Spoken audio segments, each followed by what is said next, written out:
Window portion नहीं आ रहा। इसके अंदर है ब्लोअर मोटर कंप्लीट। यहाँ पे मोटर है बीच में, आप देख रहे हैं मोटर है, राइट। ये मोटर घूम रहा है इस दिशा में, राइट।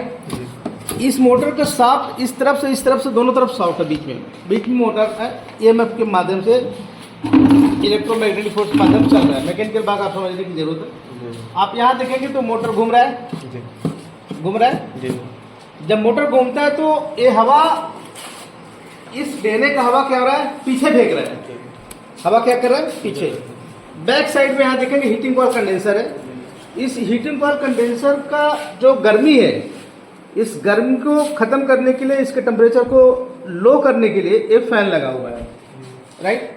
ये गर्म क्यों हो रहा है? गर्म होने का कारण है कि जब ये कंप्रेसर, ये हमारा कंप्रेसर जब कंप्रेस करता है, गैस क्या करता है, कंप्रेस करता है, तो ये है डिस्चार्ज लाइन, और यहाँ से आता है और यहाँ कंप्रेस होता है इसके अंदर। कंप्रेस पे कंप्रेस होता है, इसलिए गैस जब कंप्रेस होता है तो ये हीटिंग कॉइल कंडेंसर हीट होता है। क्या होता है? हीट होता है। हीट होता है तो ये लीकेज होने की संभावना ज़्यादा है। इसलिए इस फैन को लगाया गया है। ये फैन जो घूम रहा है, देखा, फैन घूम रहा है। ये फैन पीछे क्या आवाज दे रहा है, ठीक है। अब यहाँ पे देखेंगे ब्लोअर, यहाँ अंदर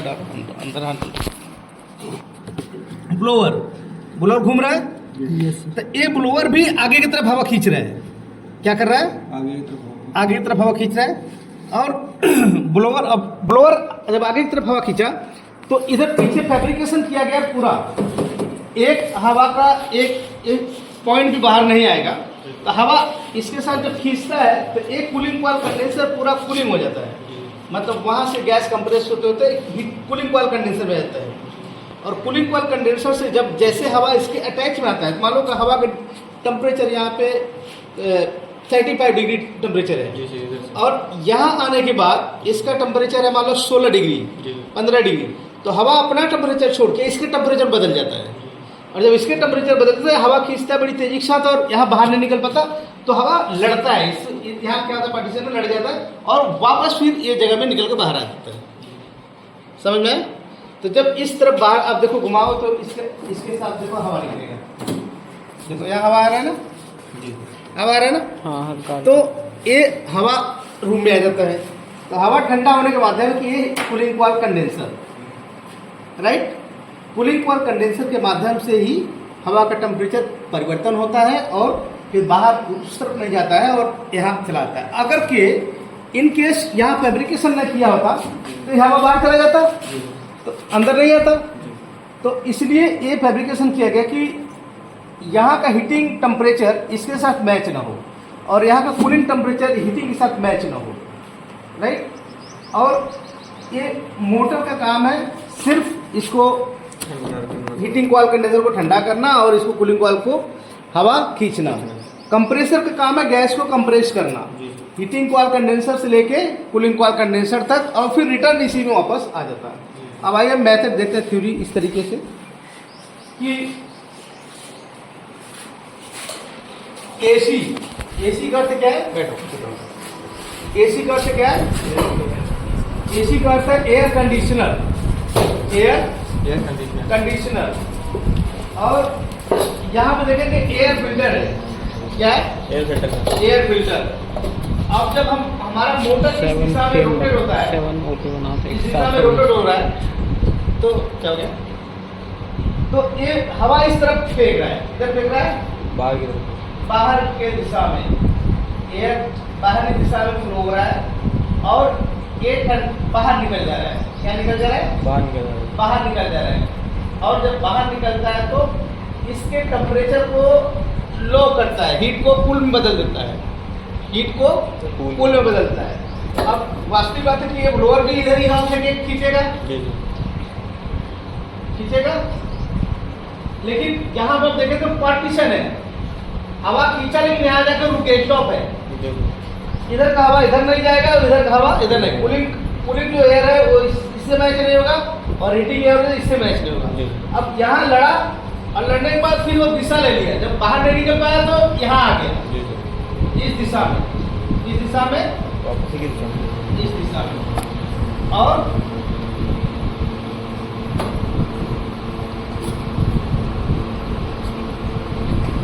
यहाँ से बाहर घूमने निकल जाता। कहाँ निकल जाता?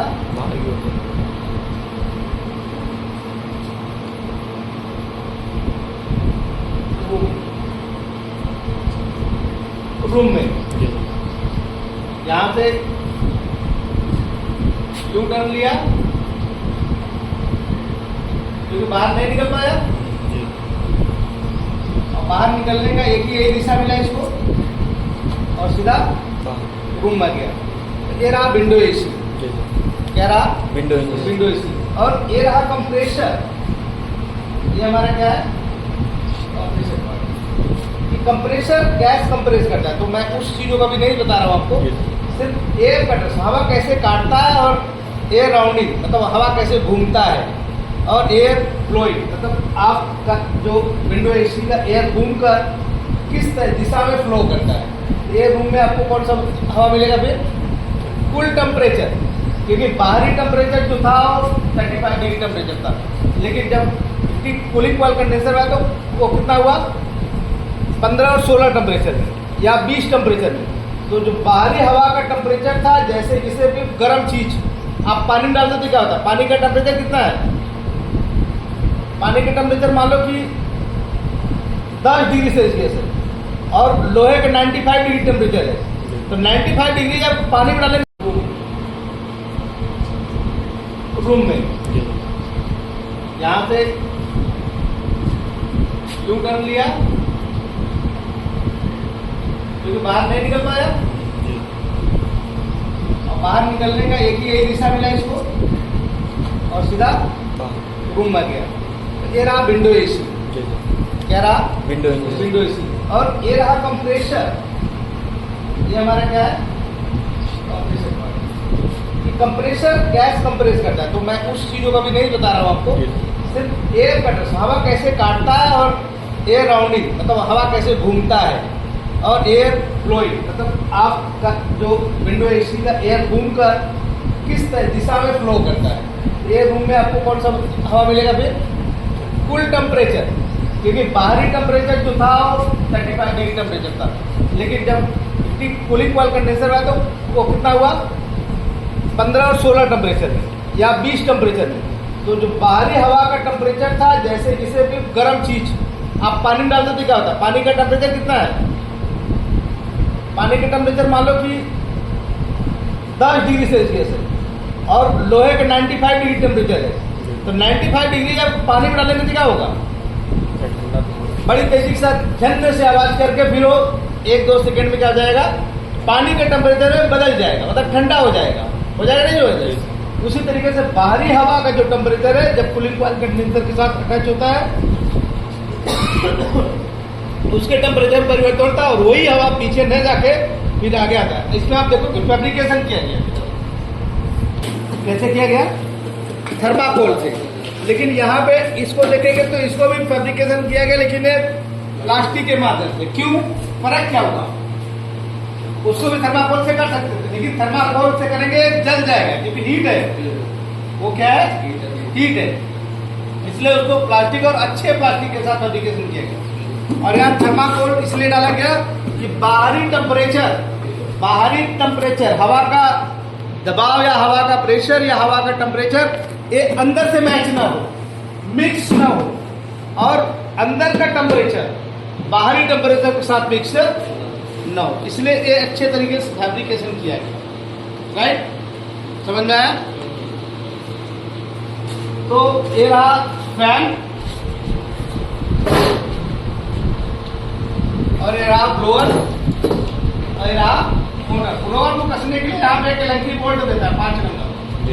क्या देता है? Electric bolt. और इलेक्ट्रिक बोल्ट से ब्लोअर कसते हैं और हीटिंग कॉइल कंडेंसर में निकालते हैं, और उसके बाद उसको ब्लोअर को निकाल देते हैं। मोटर कभी इनकेस खराब हुआ, और यहाँ से फैन को निकालेंगे, और मोटर एक ब्रैकेट में, एक क्लैंप ब्रैकेट में कसा हुआ होता है। क्लैंप ब्रैकेट को एक तरफ से ढीला करेंगे, ब्रैकेट ऊपर करेंगे, मोटर बाहर निकल जाएगा। तो मोटर में इसमें अभी बहुत सारे चीज़ों में बैरिंग आता था, क्या आता था? बैरिंग। लेकिन अभी बूस्ट भी आ रहा है, क्या रहा है? बूस्ट। तो कभी कभी बूस्ट खराब हो जाता है, कभी कभी बैरिंग खराब हो जाता है तो जाम हो जाता है, कभी कभी चुर चुर चुर चुर का आवाज आता है। तो उसी से आता है मोटर के बैरिंग या बूस्ट खराब होने के कारण। बैरिंग और बूस्ट नहीं बदलेंगे तो मोटर जाम हो जाएगा। जब जाम होने के साथ साथ क्या हो जाएगा? मोटर पर लोड होगा और मोटर की बैंडिंग जल जाएगी, राइट। और जब मोटर की बैंडिंग जल जाएगी तो कंप्रेसर कितना भी चलेगा बट रूम में हवा आपको नहीं मिलेगी, क्योंकि हवा फ्लो करता है, हवा मोटर ही फ्लो करता है। और जब मोटर जल जाएगा तो कंप्रेसर किस काम का? अगर के ब्लोअर चल रहा है, मोटर चल रहा है, लेकिन कंप्रेसर खराब है तो भी आपको सिर्फ कूलर का हवा, कूलर जैसा हवा होगा वो मिलेगा, बट कूलिंग एयर नहीं मिलेगा। क्यों नहीं मिलेगा? क्योंकि कंप्रेसर में तो गैस ठंडा कर रहा है, कूलिंग कॉइल कंडेंसर को नहीं कर पाएगा। आप देखेंगे कि मोटर के पीछे साइड में, यहाँ पे आप जब देखेंगे मोटर के पीछे साइड में, तो इसके पीछे एक जाली है, पतली पतली एल्युमिनियम की जाली है, ये जाली, ये बड़े पतले पतले चित्र होते हैं। इसको क्यों दिया जाता है? इसका क्या कारण है? आगे भी देखेंगे तो आगे भी है पतली पतली जाली, ये एल्युमिनियम के होते हैं। किस चीज का होता है? एल्युमिनियम के। ये क्यों दिया जाता है? क्योंकि हवा जब छोटे छोटे छिद्रों के साथ क्रॉस किया जाता है तो हवा का टेम्परेचर बदल जाता है। आप जब देखेंगे कि बड़े सक्शन से हवा को फ्लो करते हैं तो बड़े सक्शन की हवा फ्लो करने के माध्यम से गर्म हवा मिलता है। लेकिन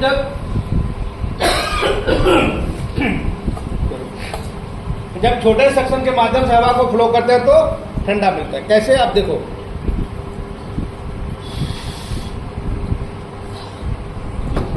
दोनों फर्क है। जब छोटे सक्शन से एयर को फ्लो करते हैं, जैसे आप चाय पीते हैं तो ऐसे करते हैं तो ठंडा हवा होता है, ठंडा के साथ साथ चाय क्या हो जाता है? चाय ठंडा हो जाता है। लेकिन चाय गर्म है और आप बड़े सक्शन के साथ चाय ठंडा करो तो ये हवा, बड़ा सक्शन से भी गर्म हवा मिल रहा है, तो चाय ठंडा होगा? नहीं होगा। चाय को ठंडा करने के लिए क्या करना पड़ेगा? छोटा मुंह को अपने छोटे सेक्शन में डिवाइड करना पड़ेगा। ऐसे अपने हाथ पे करो, देखो ठंडा मिल रहा है, करो, ठंडा मिल रहा है, करो, देखो टाइट हुई, गरम मिल रहा है। तो एक फिजिकल प्रैक्टिस आप समझ सकते हैं, समझाने के लिए मैंने क्या कि बड़े सेक्शन से जब हवा को फ्लो करेंगे तो हमेशा गर्म हवा मिलेगा, छोटे सेक्शन से हवा को फ्लो करेंगे तो हमेशा ठंडा हवा मिलेगा, राइट। तो वो जाली इसलिए लगाया गया कि छोटे सेक्शन के माध्यम से हवा इन हो तो जो बाहरी टेम्परेचर, उसमें भी बड़ी भूमिका है उसका, उसकी भी बड़ी भूमिका है हवा को कूल टेम्परेचर बदलने की, राइट। तो ये रहा इंट्रोडक्शन सिर्फ अभी आज का विंडो एसी का। अभी बहुत कुछ बाकी है, ये रहा ट्रेलर, अभी पिक्चर पूरी बाकी है। ओके, लगाओ।